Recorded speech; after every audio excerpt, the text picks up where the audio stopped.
వల్లే ఇది సాధ్యమైంది. ఎందుకంటే కొన్ని తర్వాత మీ అందరికీ నోటీసులు ఇచ్చి మీ సమక్షంలోనే మీ భూమికి సర్వే చేసి సర్వే అయిన తర్వాత కూడా మళ్ళీ నోటీసులు ఇచ్చి మీ విస్తీర్ణాలు ఎంతో చెప్పి దాని మీద ఏమైనా అబ్జెక్షన్స్ ఉంటే అవి కూడా తీసుకొని ఏవైనా జాయింట్ ఎల్పిఎంస్ ఉంటే వాటన్నిటిని విడగొట్టి తర్వాత మనము పాస్ పుస్తకాలు పంపిణీ చేస్తాం. దానికంటే ముందు కూడా పాస్ పుస్తకాలలో వివరాలు సరిగ్గా ఉన్నాయా లేదా అని నమూనా డ్రాఫ్ట్ పాస్ పుస్తకాలు కూడా మీ అందరికీ ఇచ్చి అందులో ఏవైనా తప్పులు ఉంటే అవి కూడా మనం కరెక్షన్ చేసుకుని ఇప్పుడు ఎటువంటి తప్పులు లేని రాజముద్రతో కూడినటువంటి పాస్ పుస్తకాన్ని మీ అందరికీ ఈరోజు ఇవ్వడం జరుగుతున్నది.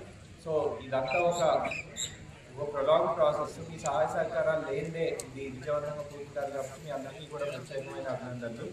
తర్వాత అలాగే చినమంతూరు గ్రామానికి సంబంధించి కూడా 1963 ఏకర్స్ గాను ఈరోజు మనము పట్టాదారు పాస్బుక్ డిస్ట్రిబ్యూషన్ చేస్తున్నాము. 574 ఖాతాలకు గాను 550 ఖాతాలకు పాస్ పుస్తకాలు పంపిణీ చేస్తున్నాం. మిగతా 27 ఖాతాల్లో కూడా మోస్ట్లీ ఏవో చిన్న తప్పులు ఉంటే వాటిని కూడా సరి చేసుకుని మనము పాస్బుక్స్ డిస్ట్రిబ్యూట్ చేయడం జరుగుతుంది. ఈ పాస్బుక్స్లో ప్రత్యేకమైన భద్రతా ప్రమాణాలు మనం మెయింటైన్ చేస్తున్నాము.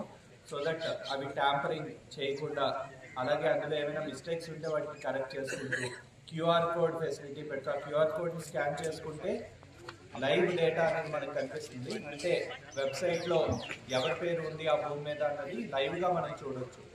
ఉదాహరణకి ఈరోజు మీకు పాస్ పుస్తకం ఇచ్చి మీరు ఎక్కడికైనా వేరే ఊరు ఒక 2-3 సంవత్సరాలు వెళ్ళిన తర్వాత పొరపాటున ఎవరైనా మీ భూమిలో వేరే వాడి పేరు ఎక్కించుకున్నా సరే పాస్ పుస్తకంలో మీరు స్కాన్ చేసుకుంటే ఇట్టే తెలిసిపోతుంది. ఆ రోజుకి ఆ భూమి మీద ఎవరున్నారు అన్నది తెలుస్తుంది. సో ఇటువంటి అడ్వాన్స్డ్ భద్రతా ప్రమాణాలతో మనం ఈ పాస్బుక్స్ ఇవ్వడం జరుగుతున్నది. అది కూడా ఉచితంగా ప్రజలందరికీ ఫ్రీ ఆఫ్ కాస్ట్ రాష్ట్ర ప్రభుత్వం ఎంతో ప్రతిష్టాత్మకంగా ఈ కార్యక్రమాన్ని నిర్వహిస్తున్నది. అలాగే రీసర్వే కార్యక్రమం సంబంధించి మన జిల్లాలో 461 గ్రామాలకు కూడా మార్చ్ 2027 కల్లా పూర్తి స్థాయిలో రీసర్వే కంప్లీట్ చేసి అన్ని గ్రామాలకు కూడా పట్టాదారు పాస్ పుస్తకాలు పంపిణీ చేయాలని చెప్పి గౌరవ ముఖ్యమంత్రి గారు ఆదేశించడం జరిగింది. సో ఆ విధంగా మనము డిస్ట్రిక్ట్లో రీసర్వే కార్యక్రమాన్ని అందరి కోఆర్డినేషన్తో ప్రజలందరి కోఆర్డినేషన్తో విజయవంతంగా ముందుకు తీసుకువెళ్తున్నాము. అలాగే రెవెన్యూ శాఖకు సంబంధించి కూడా గడిచిన 2 సంవత్సరాలుగా మనము ఎన్నో కార్యక్రమాలు చేస్తున్నాం. ప్రజల సంక్షేమం కోసము రెవెన్యూ డిపార్ట్మెంట్ పరంగా రెవెన్యూ క్లినిక్స్ మనం నడుపుతున్నాము. ప్రతి సోమవారం కూడా మీ అర్జీలు అవి తీసుకుని నిర్ణీత సమయంలో మనము వాటిని పూర్తి చేయడానికి సాయశక్తిగా కృషి చేస్తున్నాము. అలాగే 21A 22A ప్రొహిబిటెడ్ భూముల్లో ప్రొహిబిటెడ్ ల్యాండ్స్లో పడిన భూములన్నీ కూడా ఒక డ్రైవ్ మోడ్లో మనము వాటిని రిజాల్వ్ చేసి చాలా సంవత్సరాలుగా ఎన్నో సంవత్సరాలుగా ఈ 22A కానీ డాటెడ్ ల్యాండ్స్లో ఉన్న భూములన్నింటినీ కూడా మనము వాటి నుండి రిమూవ్ చేసి రైతులకి ఉపశమనం కలిగిస్తున్నాము. అలాగే రీసెంట్గా రాష్ట్ర ప్రభుత్వ ఆదేశాల మేరకు ఒక నియోజకవర్గము ఒక నెల 4 విజిట్స్ ఈ దీనిలో భాగంగా మనము ప్రతి నియోజకవర్గానికి కలెక్టర్ గారు కానీ మేము కానీ 4 సార్లు ఆ నియోజకవర్గాన్ని సందర్శించి ఆ నియోజకవర్గంలో ప్రజల తాలూకు అర్జీలను స్వీకరించి వాటిని ఆ నెల రోజుల్లోనే ఆ 4 విజిట్స్లోనే మనం పరిష్కరించే విధంగా మనం ముందుకు వెళ్తున్నాము.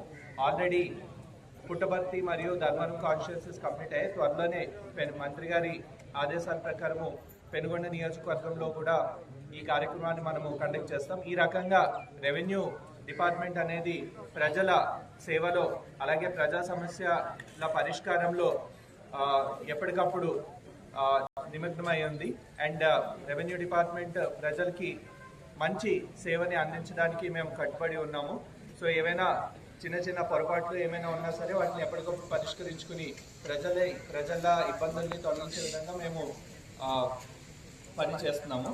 సో ఈరోజు మళ్ళీ ఈ పట్టాదారు పాస్బుక్లు మీ అందరూ తీసుకుని దీన్ని సద్వినియోగం చేసుకుంటారు. ఈ రెవెన్యూ డిపార్ట్మెంట్ తాలూకు ఇనిషియేటివ్స్ అన్నింటినీ కూడా ప్రజలందరూ సద్వినియోగం చేసుకుంటారని ఆశిస్తున్నాను. Thank you.